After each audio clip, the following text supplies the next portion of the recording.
ऐका ना, आज गटारी साजरी करायचा शेवटचा दिवस आहे ना? हो, उद्यापासून श्रावण सुरू होणार. मग आज काहीतरी स्पेशल करूया ना सगळे मिळून? करूया की आज घरात गटारी स्पेशल जेवण. मग आज काय बनवायचं? चिकन करूया. गटारीचा शेवटचा दिवस आहे. मस्त स्पेशल करूया. चल मग, आधी तयारीला लागूया.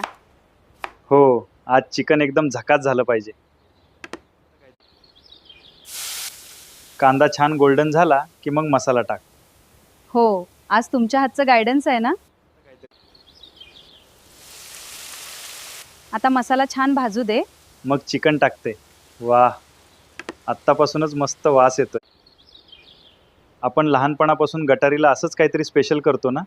हो, पण सोहमला अजून गटारी म्हणजे नेमकं काय हे माहितीच नाही. पण सोहमने विचारलं तर त्याला आपण गटारी म्हणजे काय ते नीट सांगायला हवं. हो, त्यात वाईट काही नाही. आपली परंपरा आणि त्यामागचं कारण त्याला समजायला हवं. वाह, मसाला एकदम मस्त जमलाय. म्हटलं होतं ना आज गटारी स्पेशल असणार. चला जेवणाची तयारी करूया. सोहम शाळेतून आला की त्याच्यासोबत पण छान वेळ घालू. हो, आज सगळे एकत्र बसून जेवूया. तर मंडळी, आजच्या गटारीच्या निमित्ताने तुम्हा सगळ्यांना श्रावणाच्या हार्दिक शुभेच्छा. पुन्हा अशाच एका नवीन व्हिडिओमध्ये भेटूया.